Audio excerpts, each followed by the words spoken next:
नमस्कार दोस्तों, कैसे हैं आप लोग।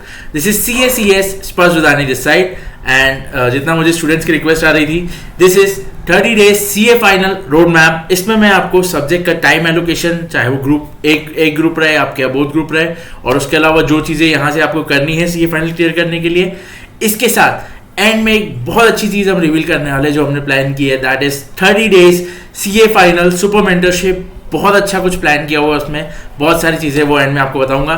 सो या let's begin with this video. तो पहले मैं आपको टाइम एलोकेशन बता देता हूँ कि किस तरीके से यहाँ से आपको सब्जेक्ट्स को टाइम देना है, कैसे प्लान आउट करना है, चाहे आपका सिंगल ग्रुप रहे, बोथ ग्रुप रहे, वॉट एवर इट में भी। बट सब स्टार्ट करने से पहले मेरी एक हम्बल रिक्वेस्ट है आप लोगों से, प्लीज़ कीप इट सिंपल। जितना हो सके ज़्यादा कॉम्प्लेक्स मत कीजिए इन चीज़ों को। इतना कुछ ज़्यादा इन चीज़ों में है नहीं जितना आप इस चीज़ों को कॉम्प्लेक्स करें। Keep it simple. या सो लेट्स बिगिन। देखिए, टाइम एलोकेशन अगर आपका सिंगल ग्रुप है अभी मेरा टाइम में, तो उसके लिए मैं आपको टाइम एलोकेशन बता देता हूँ। जैसे अगर आपका सिर्फ ग्रुप 1 है तो या उसके लिए आपको daily 1.5 hour audit and law दोनों को देना पड़ेगा, मतलब 3 आवर्स आपका ये हो गया। 1.5 आवर उसमें आपको क्या करना है, जो आपके कंसेप्ट हैं उनको आपको रीड करना है। मैंने लॉ का ABC एनालिसिस ऑलरेडी डाला हुआ यूट्यूब पे, तो वो आपको मिल जाएगा, वहाँ से आप उसके हिसाब से एम्फेसिस अपना प्लान कर सकते हैं। ऑडिट का आपकी फैकल्टीज होंगी या जो भी एक्सरसाइज आपको मिल जाएगा, वो भी उस हिसाब से आप प्लान करेंगे। उसके बाद FR को आपको थोड़ा ज़्यादा एम्फेसिस देना है अब यहाँ से, बिकॉज FR क्या है, थोड़ा सा लेंदी है, थोड़ा मतलब मैं बोलूँगा थोड़ा ट्रिकी सब्जेक्ट है। अगर उसमें आप अच्छे से टैकल कर लेते हैं, बहुत अच्छे से स्कोर कर सकते हैं आप। तो यहाँ से आपको डेली 3 आवर्स FR को प्रैक्टिस के लिए, मैं यहाँ प्रैक्टिस बोलूँगा बिकॉज मैं ये समझ रहा हूँ कि आपके कंसेप्ट हो चुके हैं। अगर कंसेप्ट नहीं भी हुए हैं तो आपको कंसेप्ट को मिला के यहाँ 3 आवर्स डेली एटलीस्ट आपको FR को देना है। उसके बाद SFM को 2 आवर्स, बहुत स्कोरिंग सब्जेक्ट है और मैं बोलूँगा कंपेरेटिवली ईजी सब्जेक्ट है। आप अगर इसको अच्छे से करेंगे काफ़ी इजीली आप एग्जाम से स्कोर कर सकते हैं इसमें। तो 2 आवर्स की प्रैक्टिस SFM के लिए बिल्कुल आपको उसके लिए टाइम देना है। 30 minutes MCQ for each subject. देखिए, मैं मानता हूँ MCQ एक ब्रह्मास्त्र है आपके लिए। मेरा खुद का मैं एग्जाम्पल आपको दूँ तो मेरे को अभी CA फाइनल में ऑडिट में 30 आउट ऑफ 30 मिले MCQs में, जो मैंने अभी पेपर मंगाया उसमें मैंने देखा। तो या मेरा ऑडिट में एग्जामिशन का सबसे बड़ा रीज़न ही MCQs है। तो या MCQs के ऊपर बहुत अच्छे से ध्यान दीजिए, आप MCQs की प्रैक्टिस दीजिए। 30 मार्क्स में से आप बहुत अच्छा स्कोर कर सकते हैं, आपके लिए बहुत अच्छा केस बन जाएगा उसमें। तो प्लीज़ ध्यान देना है आपको। 30 मिनट्स हर सब्जेक्ट के लिए, जो आपने टॉपिक किया है, जिसकी रीडिंग की है, उसी का आपको MCQ, और वैसे ही जो 30 मिनट्स आपने MCQ को दिए, वैसे ही आप थ्योरी क्वेश्चंस को भी देंगे ऑडिट और लॉ के लिए। तो या ये आपका अगर सिंगल ग्रुप फर्स्ट ग्रुप है उसका प्लानिंग बता दिया। अब सेकंड, अगर आपका सेकंड ग्रुप है उसके लिए एक मैं फिर आपको बता देता हूँ 2 आवर्स फॉर SCMP थ्योरी, क्योंकि SCMP की थ्योरी, SCMP में आजकल थ्योरी ज़्यादा पूछ रहा है। 60 से अराउंड 55 to 60 मार्क्स की थ्योरी आ रही है अभी पेपर में, एक अगर रफ एवरेज पकड़ा जाए तो उसके हिसाब से आपको थ्योरी पे काफ़ी अच्छा ध्यान देना है। आपको डेली 2 आवर्स SCMP की थ्योरी को देना है। उसके बाद 3 hours DT along with questions, DT के कंसेप्ट और उसके क्वेश्चंस आपको डेली 3 आवर्स DT को देने हैं, यहाँ से जितने भी दिन आपके एग्जाम्स को बचे हुए हैं। देखिए, DT वास्ट है, ट्रिकी है, बहुत सारी चीज़ें याद करने की है, तो उतना टाइम वो एटलीस्ट उसको देना पड़ेगा आपको। उसके बाद IDT मैं बोलूँगा इस ग्रुप में कंपैरेटिवली अच्छा सब्जेक्ट है, स्कोरिंग सब्जेक्ट है, तो यहाँ पे आपको उसको 2 आवर्स देने हैं। उसके क्वेश्चंस कंसेप्ट दोनों मिला के आपको 2 आवर्स IDT को एटलीस्ट देने हैं। 1 आवर इलेक्टिव के लिए मैं दिया हूँ, बिकॉज आई थिंक इसकी आपका एक ही ग्रुप है, तो मैं चाहता हूँ आप उसको और अच्छे से करें। इलेक्टिव में आप जितना ज़्यादा स्कोर कर सके उतना ज़्यादा अच्छा है। इलेक्टिव में बहुत सारे इलेक्टिव्स ऐसे हैं जहाँ पे आप 80-85 बहुत इजीली स्कोर कर सकते हैं, तो आपके लिए बहुत अच्छा एक प्लेटफॉर्म बन जाएगा, आप बहुत इजीली क्लियर कर सकते हैं उसके बाद आपके लिए ग्रुप। उसके बाद लास्ट में 1 आवर SCMP के जो क्वेश्चंस हैं, थ्योरी एंड प्रैक्टिकल दोनों, उसको आपको डेली 1 आवर यहाँ से देना है। तो इस तरीके से आप अपना प्लान आउट करेंगे ग्रुप 1 या ग्रुप 2 अगर आपका सिंगल ग्रुप है तो। अब आएंगे जिनका बोथ ग्रुप जो दे रहे हैं, ये उनके लिए रहेगा टाइम एलोकेशन।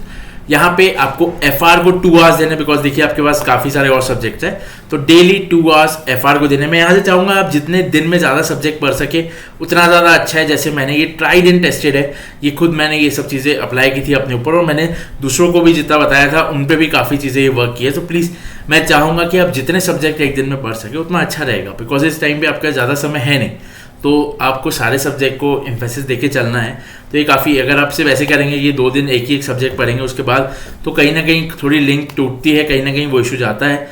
और यहाँ पे क्या रहेगा, बहुत अच्छे से प्लान आउट कर सकते हैं इस चीज़ को। उसके बाद 1.5 आवर SFM की प्रैक्टिस आपको देना है इधर, 3 आवर्स DT मैंने DT में टाइम कम नहीं किया है बिकॉज मेरे को पता है स्टूडेंट्स को बहुत प्रॉब्लम होती है DT में। रिगार्डलेस कितना भी पढ़ाई हो जाए DT में थोड़ा बहुत इश्यूज आते हैं, तो DT को आपको टाइम ज़्यादा देना ही पड़ेगा, रिगार्डलेस आपका सिंगल ग्रुप हो या बोथ ग्रुप हो। उसके बाद 2 आवर्स IDT का भी टाइम मैंने उतना ही रखा है बिकॉज IDT स्कोरिंग सब्जेक्ट है, तो मैं चाहता हूँ आप IDT में उतना ही ध्यान दें यहाँ से। उसके बाद 2 hours SCMP along with questions, आपको यहाँ पे थ्योरी और उसके साथ आपको 30 मिनट्स के क्वेश्चंस भी प्लान करने हैं यहाँ पे, मतलब 1.5 आवर थ्योरी को देना है, 30 मिनट्स आपको SCMP के क्वेश्चंस को देना है डेली यहाँ पे। 1.5 आवर्स टू ऑडिट एंड लॉइज, जो वही चीज़ मैंने बोला था 1.5 आवर्स में आपको यहाँ पे उसके साथ क्वेश्चंस भी करने हैं, मतलब daily around rough and rough 1 hour आपको ऑडिट को देना है, 1 आवर लॉ को देना है, उसके 30 मिनट्स आपको क्वेश्चन भी करने हैं और बीच बीच में कभी कभी आप MCQs भी करेंगे।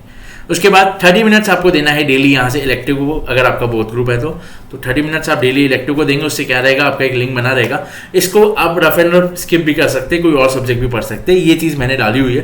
बट या अगर आपका बोथ ग्रुप है तो आप यहाँ पे इलेक्टिव के अलावा कुछ और भी कर सकते हैं, बट मैं सजेस्ट करूँगा कि यहाँ से आप इलेक्टिव ले। अगर आपका इकोनॉमिक लॉ को छोड़ के कोई और इलेक्टिव है तो आपको थोड़ा ज़्यादा उस पर ध्यान देना पड़ सकता है। या तो ये चीज़ हो गई आपका टाइम एलोकेशन।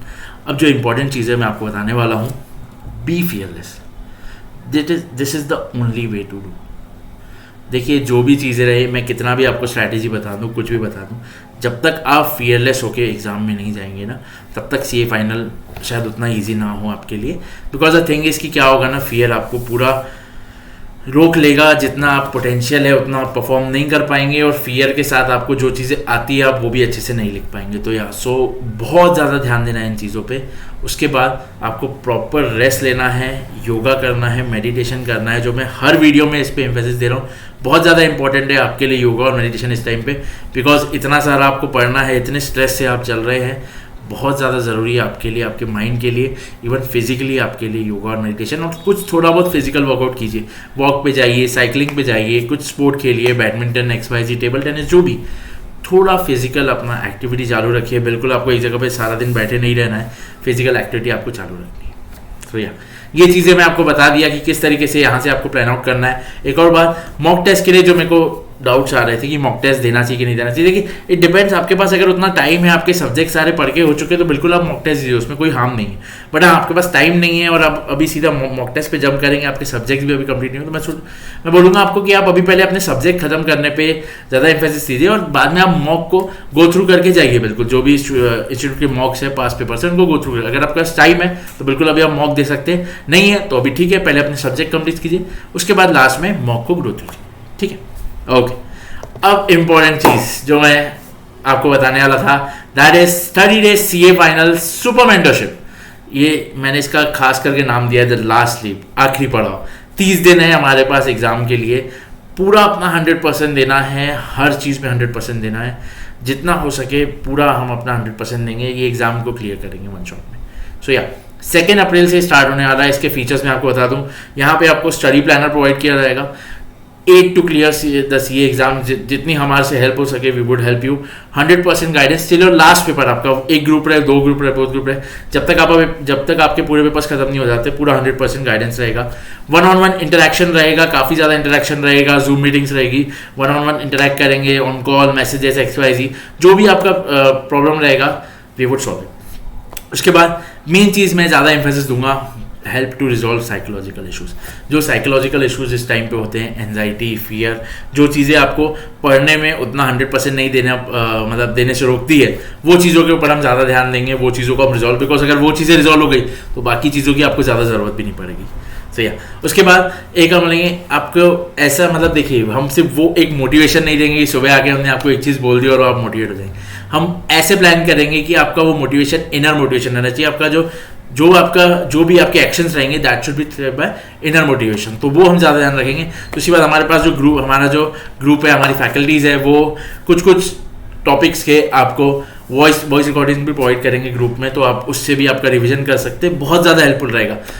और एक हमने नॉमिनल प्राइस रखा है इसके लिए, ताकि लोग इसको सीरियसली ले और अच्छे से करें, तो इसके लिए हमने नॉमिनल प्राइस चार्ज कर रहे हैं। इसकी ज़्यादा इन्फॉर्मेशन के लिए मैंने लिंक में अपना व्हाट्सएप और इंस्टाग्राम दिया हुआ है, वहाँ पे कनेक्ट कर सकते हैं और इसका और इन्फॉर्मेशन ले सकते हैं। सो प्लीज़ ज्वाइन कीजिए, बहुत ज़्यादा हेल्पफुल रहने वाला है आपके लिए और बहुत ईजिली आप एग्जाम क्लियर करेंगे, ट्रस्ट मी। ये चीज़ें जो भी हमने प्लान की हुई है आपके लिए इतनी हेल्पफुल रहेगी, आपको ऐसा लगेगा CA final is a piece of cake. So हाँ, बट आपकी प्रिपरेशन सबसे ज़्यादा इंपॉर्टेंट है. अगर आपका प्रिपरेशन अच्छा रहे तो बिल्कुल आप बहुत इजीली इसको क्लियर कर लेंगे. Okay, bye bye, thank you, study hard and clear is the exam. Wish you luck.